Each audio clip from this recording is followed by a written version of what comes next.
ঢাকার আকাশে টুপটাপ বৃষ্টি পড়ছে। বয়স ৭০-এর কোঠায় এক মাদ্রাসার শিক্ষক বসে আছেন জানালার ধারে। টেবিলের উপর খোলা পত্রিকার পাতায় হঠাৎই চোখ আটকে যায়।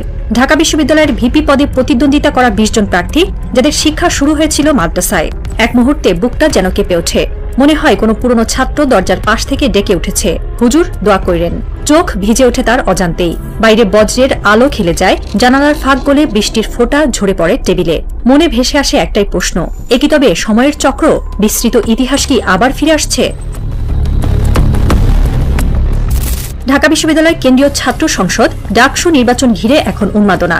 ৬ দীর্ঘ বছর পর অনুষ্ঠিত হতে যাওয়া এই নির্বাচনে ছাত্র সমাজে তৈরি হয়েছে প্রত্যাশার নতুন ঢেউ। মনোনয়ন ফর্ম জমা পড়েছে ৫০৯টি, বৈধ ঘোষণা করা হয়েছে ৪৬২টি। সবচেয়ে বেশি আলো কাটছে ভিপি পদ। এখানে প্রতিদ্বন্দ্বিতা করছে ৪৮ জন শিক্ষার্থী।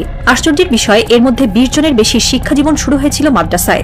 শীর্ষ ১০ আলোচিত প্রার্থীর মধ্যে ৭ জনই মাদ্রাসা পড়ুয়া। বিশ্লেষকদের ভাষায় এ যেন ডাকসুর ইতিহাসে এক অভূতপূর্ব ঘটনা। দীর্ঘদিনের ছাত্র রাজনীতির ধারা ভেঙে শুরু হচ্ছে নতুন অধ্যায়। তালিকায় চোখ রাখলেই বোঝা যায় এর গভীরতা।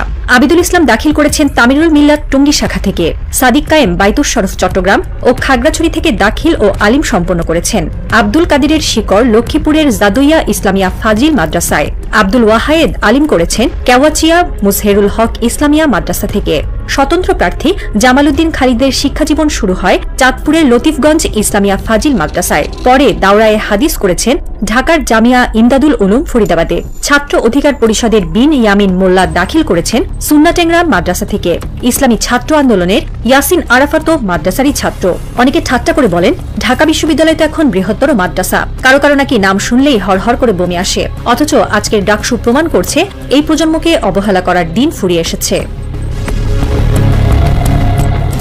রাজু ভাস্কর্যের পাশ দিয়ে সাদা পাঞ্জাবি পরা টুপি মাথায় এক ছাত্র হেঁটে যাচ্ছে। ভিড় তাকে সাধারণ ভেবে এড়িয়ে যায়, অথচ তার মনে গুঞ্জরিত হচ্ছে কোরআনের প্রথম আয়াত, পড়ো তোমার প্রভুর নামে।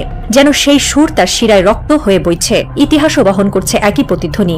চিকিৎসা শাস্ত্রের মহিরুহ ইবনে সিনা কিংবা অটোম্যান সাম্রাজ্যের স্থপতি সিনান দুজনেই মাদ্রাসার ঘর থেকেই যাত্রা শুরু করেছিলেন। তারা দেখিয়েছিলেন ধর্মীয় শিক্ষা মানেই কেবল ধর্ম নয়, বরং সেই পথ দিয়েই আলো ছড়াতে পারে বিজ্ঞান, স্থাপত্য আর জ্ঞানের বহু বর্ণা দিগন্তে। কিন্তু ঔপনিবেশিক ব্রিটিশ শাসনের সময়ে মাদ্রাসাকে কেবল মুখস্থবিদ্যার দৌরাত্মে সীমাবদ্ধ করে দেওয়া হলো। জ্ঞানের উর্বর ক্ষেত্র ধীরে ধীরে সংকুচিত হয়ে এলো। তবুও গ্রামের মাটিতে মাদ্রাসার সাদামাটা ঘরে আয়াত মুখস্থ করা ছেলেরা বুকের ভেতর গোপনে তৈরি করছিল অন্য স্বপ্ন। কেউ স্কুলে ভর্তি হলো, কেউ কোচিংয়ে ইংরেজি শিখল। তারা প্রমাণ করল স্বপ্ন বদ্ধ ঘরে আটকে থাকে না।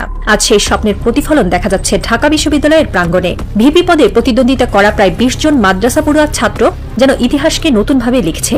আয়াত মুখস্থ করার শৃঙ্খলা, তক্তপোষে বসে অধ্যাবসায়ের অভ্যাস, সব মিলিয়ে তারা আত্মবিশ্বাসী নেতৃত্বের প্রতীক হয়ে উঠেছে। ঢাকা বিশ্ববিদ্যালয় শুধু শিক্ষা প্রতিষ্ঠানের নাম নয়, এটি বাংলাদেশের রাজনীতির জন্মভূমি। এখান থেকে বেরিয়েছে ভাষা আন্দোলনের অগ্রদূত, মুক্তিযুদ্ধের দিশারি, প্রধানমন্ত্রী থেকে রাষ্ট্রপতি পর্যন্ত বহু নাম। তাই মাদ্রাসা পড়ুয়া এই তরুণদের উত্থান ক্যাম্পাস ছাড়িয়ে সংসদের ভবিষ্যৎ চিত্র আঁকছে। বিশ্লেষক মাহাদি হাসান সামাজিক যোগাযোগ মাধ্যমে মন্তব্য করেছিলেন, এটা বাংলাদেশের ভবিষ্যৎ রাজনীতির সমীকরণ পাল্টে দিতে পারে। শহরের আড্ডায়, রাজনৈতিক ক্লাবে, এমনকি বিদেশি দূতাবাসেও এখন একটাই প্রশ্ন, মাদ্রাসা থেকে আসা এই প্রজন্ম নেতৃত্বে এলে দেশের ভবিষ্যৎ কোন দিকে যাবে? কারো শঙ্কা, সমাজ আরো ধর্মীয় হয়ে উঠবে। কারো প্রত্যাশা, এই প্রজন্মই আধুনিক শিক্ষা ও ঐতিহ্যের সেতু বন্ধন ঘটাবে। প্রবীণ এক অধ্যাপক আবেগভরে বললেন, আমরা ভুলে গিয়েছিলাম মাদ্রাসা থেকেই ইবনে সিনারা জন্মেছিলেন। বাংলার আকাশে বহুদিন পর এমন দৃশ্য।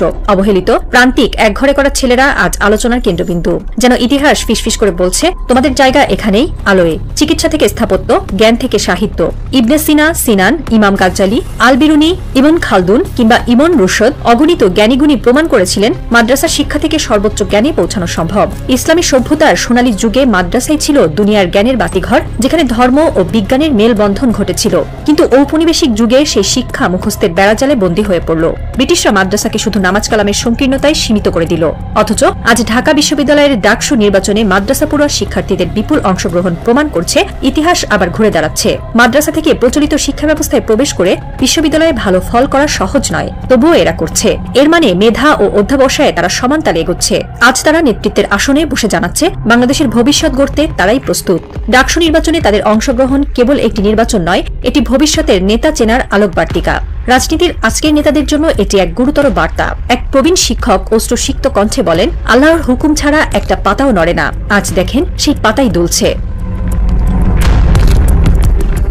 তবু সবকিছু এত সহজ নয়। ইতিহাস বলে প্রতিটি উত্থানের আড়ালে থাকে ষড়যন্ত্র, বিদেশি স্বার্থ, পুরনো অভিজাত শক্তি কিংবা দেশীয় রাজনীতির আড়াল থেকে কেউ হয়তো চাইছে না এই পরিবর্তন হোক। কেউ কটাক্ষ করে বলে, হায়, এই অবস্থা দেখার জন্য দেশ স্বাধীন হয়েছিল।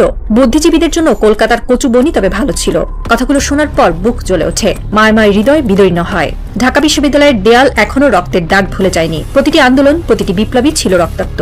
তাহলে এবার মাদ্রাসা পড়ুয়া তরুণরা কি পারবেন স্রোত ভাঙতে, নাকি তারাও জড়িয়ে পড়বেন ষড়যন্ত্রের জালে? বৃষ্টি থেমে গেছে। ঢাকার আকাশে অদ্ভুত এক নিস্তব্ধতা। রাজু ভাস্কর্যের পাশে দাঁড়িয়ে থাকা ছাত্রটি হঠাৎ ঘুরে তাকায়। তার চোখে প্রতিফলিত হয় অদৃশ্য এক ভবিষ্যৎ, কখনো উজ্জ্বল, কখনো অন্ধকার। চারিদিকে ভিজে মাটির গন্ধ ছড়িয়ে আছে, বাতাসে কাঁপন তুলছে অজানা আশঙ্কা। দূরে আজানের সুর ভেসে আসে, মিশে যায় শহরের হর্ন ও যানবাহনের শব্দে। ছাত্রটি অনুভব করে তার পায়ের নিচে শুধু মাটি নয়, অসংখ্য পূর্বসূরির পদচিহ্ন।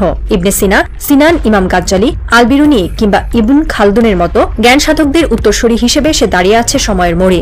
একই সময় জানালার পাশে বসে থাকা মাদ্রাসার এক প্রবীণ শিক্ষক তাকিয়ে আছেন আকাশের দিকে, চোখে অশ্রুর কুয়াশা, ঠোঁটে অচেনা প্রার্থনা। মনে হয় ইতিহাস যেন ফিসফিস করে বলছে, সময়ের পাতায় লেখা হচ্ছে নতুন অধ্যায়, মাদ্রাসা থেকে নেতৃত্ব। আজকের প্রজন্ম শুধু দ্বিধার নয়, আশারও প্রতীক। মাদ্রাসার ছাত্ররা দেখিয়ে দিচ্ছে সংকীর্ণতার দেয়াল ভেঙে তারা আধুনিক শিক্ষা ও ঐতিহ্যকে একসাথে নিয়ে এগোতে পারে। তাদের হাতেই দেশের আগামী দিনের পথনকশা। বজ্রপাতের আলোয় মুহূর্তের জন্য আলোকিত হয় রাজু ভাস্কর্য, তারপর আবার অন্ধকার। কিন্তু সেই অন্ধকারে ভেসে ওঠে আশার শিখা, যে শিখা জানিয়ে দিচ্ছে বাংলাদেশের ভবিষ্যৎ পাল্টাবে এই প্রজন্ম।